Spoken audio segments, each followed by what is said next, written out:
In the hustle of life, with all its noise and busyness, it's important to take time to be still,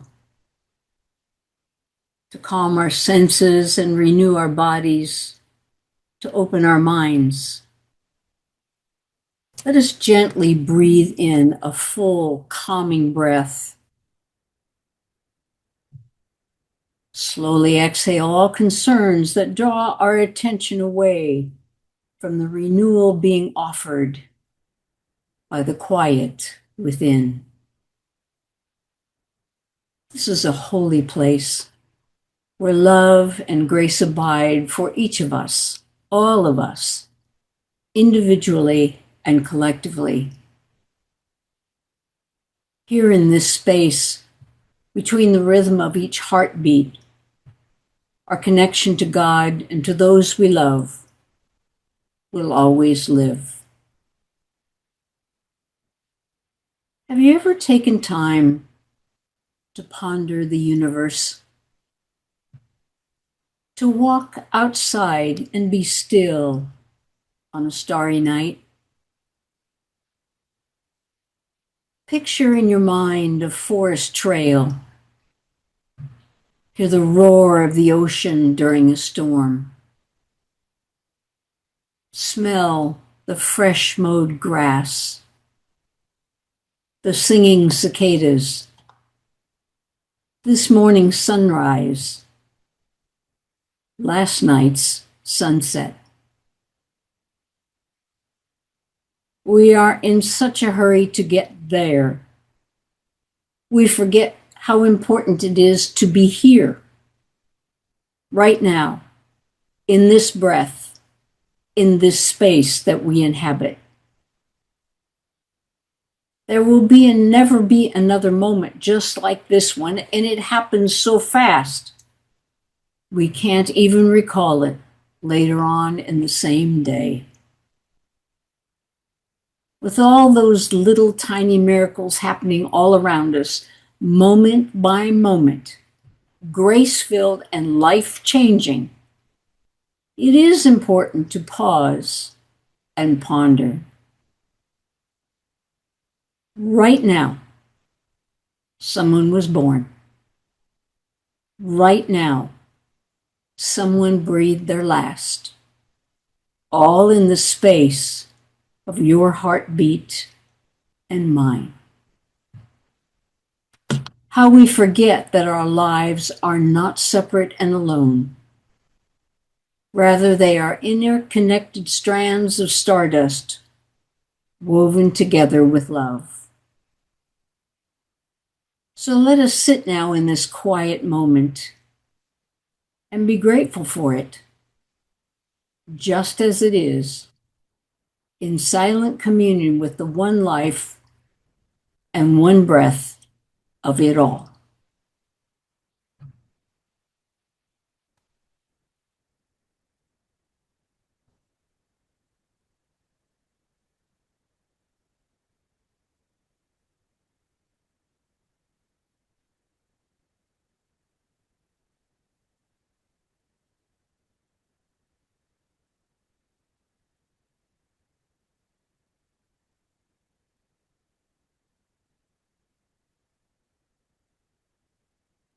When life feels overwhelming and fragmented, it is good to remind ourselves that the moment we live has all the grace, all the love, all that we need to breathe into the next.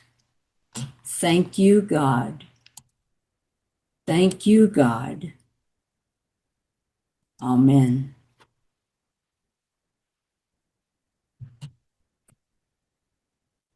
I want to read an excerpt, a poem from a book entitled Remember Your Essence by Paul Williams. The light that flows from you has a special flavor all its own. No one else can spread your light in the world. Those of us who drink from your fountain depend on you. You enrich our lives. You support us and bring life to us by being yourself and letting God's energy flow through you. When I first came to Unity, I'm sure like many of you, I was in a pretty tough space emotionally. Nothing on the outside was wrong, per se. I just felt unworthy, not good, maybe even sinner. Those words that, out of my religious tradition and in my time and era, meant something. I find it interesting that today, a lot of the people who come to church, who've never been to church, have similar issues. But they didn't get it from a religious upbringing that all too often we like to blame for some of that. Rather, they got it from social media. My house doesn't look like that. My body doesn't look like that. My things don't look like that. I'm not an influencer. And so the net result is I'm not enough. I'm not good enough. I'm not worthy enough, which is the same way I felt when I walked in. And so early on, the man who wrote this book, Paul Williams, came to our church and read passages from his book. And when he read that passage to me, to us, my life was changed. I went from this track to this track, and I can't even really tell you why. Something about what it said touched me at a level I had never known before. And I came into Unity Church every Sunday, kind of walking around thinking, I don't know about this. It was totally off my radar. These were strange people that come to Unity churches, let me tell you. And then at the end of the service, they stood, held hands, and sang the peace song. And I started to cry. I was embarrassed. I thought, what am I crying about, girl? You remember your mother used to say, I'll give you something to cry about. Well, I didn't have anything to cry about. But I cried. So the next Sunday I came back. It was a 2-part series, and so that intrigued me. I had to come back and see what the woman was going to say the next week. And I thought, I'll fix them. I'm not crying that Sunday. No way. No, I've got this crying peace song thing no, absolutely not. For the next year, every Sunday, and I have to honestly admit, we will sing the peace song later on in this service today, and I'll probably cry again 40 years later. It touches something. And you know what I recognized? It isn't the same kind of tears that I would have said that over the loss of a loved one, over a job falling through. They were different sort of tears. I don't know quite how to describe that, but they were more cathartic. It felt like after I got done crying, after I raced out to the car and didn't say anything to anybody those first couple of Sundays, that I thought, I feel a lot lighter somehow. Whereas when I have a good cry, I don't feel a lot lighter. I just feel drained. I feel empty. Well, this didn't feel that way. It felt strangely different to me. It was a kind of a healing, I guess, a softening. It seemed like the tears were softening the hardness of my heart. Recently, I was reading some excerpts from Father Thomas Keating. Father Keating, you may recognize the name, was the founder of the Centering Prayer movement in Boulder, Colorado. And he wrote this. He said, the spiritual journey is a gradual process of letting go of our defensive armor and self-protective mechanisms so that we can become vulnerable enough to experience the presence of God within us and around us. We can become vulnerable. We are spiritually evolving, and that's what the tears felt like to me, that the years of building up layers to protect myself were slowly but surely coming down to a place where I said, what is important? What is God all about? What am I all about? What is essential? You know, those of you who read my weekly blog, I have been cleaning out my bookcases. And I went out to breakfast yesterday with my good friend, and she said, what on earth is this bookcase cleaning thing all about? And I said, you know what? They're not essential to me anymore. Now, let me give you some context. For years, I studied biblical history, both the history in the Bible and of the Bible. To tell you how many books I have, at this point, I've released 15 boxes of books. That doesn't count all the online classes and all the videos that I've been participated in, because for years I taught biblical history. I even came to Brownsville in 2011, and we did a weekend kind of seminar thing on biblical history. So they were like a 12 on my list of what was essential. But now they're not. And I said to Diane, as I was talking about this realization that these books were no longer essential to me, I said, it feels like they're covering up what is essential to me. And you know how when you say something, you go, wow, that was profound. I had to go and listen to it myself again. That inner dialogue, what is essential? This was so essential for 15 years that now that it is not, I'm finished. And I'm letting it go without too much thanks and without too much regret to a greater good, so that I can discover at this phase and this time of my life what is more essential on my evolutionary path. So I thought what we would do today is we would take this poem and kind of break it up into little bits. Now recognize this poem is part of a larger book, which he is unpacking in poetic form, this whole concept of the fire within you, the light within you.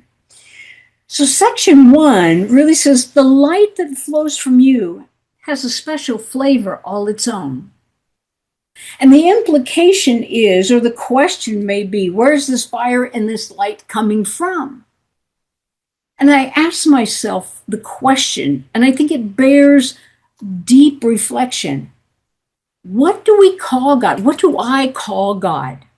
What are the names that I use that maybe no longer serve me? Like the books on the bookcase, they no longer serve me in my understanding, my awakening, my greater awareness of God. When I was a child, I called God Father. Jesus was Son, Virgin Mary. And if those terms still speak to you, please understand, they work for you. But I came to a point in my own evolutionary journey that it no longer spoke to me. And so I say to myself, what words do I use now that speak to me? Certainly one presence, one power, but even shorter than that, simply, for me, the word one. What does the word one really mean? And all of the ramifications of that word mean to me about my spiritual journey, or the evolution of my spiritual journey. No one else can spread your light in the world. No one else can spread your light in the world. Isn't that interesting? Because this one, let me use my word, this one, this mystery, this source, this eternal presence I'm connected to. I got my light from this one great light. And that's interesting because we have to accept it. I think, oh yeah, the light within us. Yeah, we got the light within us. That means something. We have to take a responsibility to shine that light. See, we take it first to accept it. I have the light within me. It's, no, I'm not worthy. I'm not good enough. But those tears you cry at the peace song, those tears that you in the darkness of the night that come out of nowhere, and you feel alone and not worthy and not good enough, but something inside of you says that's not the truth of who you are or what you are. Let you know that you're connected to something more. You may not have a name. You may not even have an image or an allegory for it. It doesn't matter. But somehow you know. And so in accepting it, right, we accept that light, that fire that is within us. There comes the counter side of that, and that's the responsibility. I can't take my light and hide it under a bushel. Remember that old song, Hide It Under a Bushel? No, I'm going to let it shine. There would be darkness, a patch of darkness in the landscape of the world if I did not accept the responsibility to let my light shine. Now recognize, sometimes it shines better than others. Sometimes it shines greater than others. That's true. That's our humanness. But to be aware that I have a job, I have a responsibility. I've accepted the light, and now I'm going to share it with the world. Then I'm connected, and I'm not just connected to the light. Think of our families. I'm connected to them, okay? But it's more than connection, right? We share a DNA. Whether we like them or not, it doesn't matter. If they run a DNA report, they're going to say, oh, yeah, you guys belong to each other, right? At an essential core level. But even as the DNA is the same, it's different, right? Each person has a little bit different configuration of the DNA than the others. And isn't that the same with God? God has the master DNA, and each of us have an essential part of that DNA, and we're connected to it. Father Keating says, we must let go of our reliance on external landmarks and conditional securities. The only true security is the absolute trust in God's presence within us, which remains unshakable no matter what changes or what collapses around us. Do you trust that truth? Do you live in an awareness of it? That your light means something to others, even as it means something to you? That you have both the acceptance of it and the responsibility of it? Because Paul says, those of us who drink from your fountain depend on you. You enrich our lives. You enrich our lives. Your support, you support us and bring life to us by being yourself, by letting God's energy flow through you. See, in section 3 of that poem, there's that sense that we're unique, but that our uniqueness means we shine it to others. It's not about, as Father Keating said, it's not about our titles or our position or our money or our fame or whatever all of that external stuff is. It's about our willingness to accept the responsibility. We have a responsibility to be the light, to be kind of I like the image of the old-fashioned lantern, that where each of us individually are leading the way for others to follow. Somebody has to lead. Somebody has to go into the darkness, and that is our job as we acknowledge the gift of the light and fire that is uniquely, individually ours, and we take it forth into the world. He says, our standard of progress in the spiritual journey is our growing capacity to love others and to accept them just the way they are. The fruit of centering prayer meditation is a quiet transformation that shows up in daily life as a spontaneous sensitivity to the needs of others. A spontaneous sensitivity, a softening of our heart. You see, when our hearts are hard, remember the old story of Pharaoh in Exodus? His heart was hard. So he couldn't see Moses, and he couldn't see all that they were asking and wanting to be free to go to their own country. He wasn't sensitive. He didn't care. He had his own agenda, a physical, literal agenda.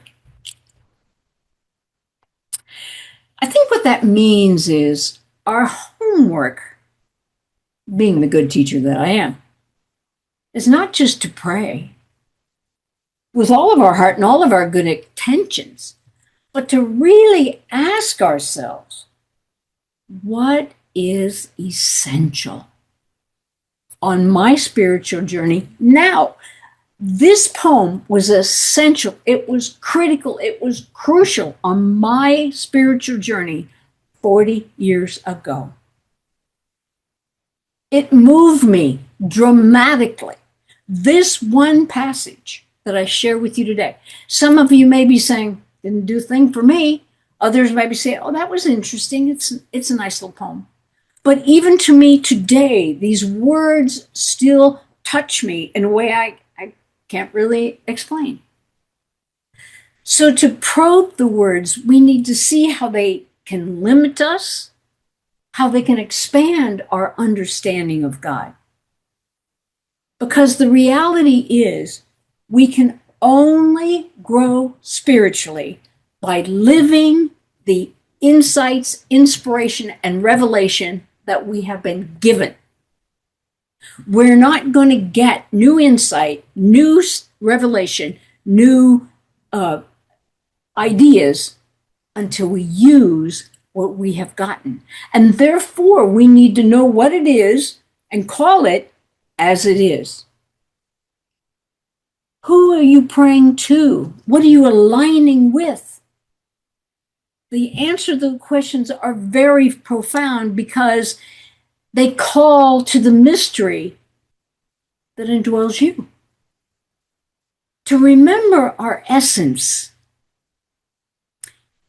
and to what is essential allows us to go brighter, softer, with the burning and the tears of letting go.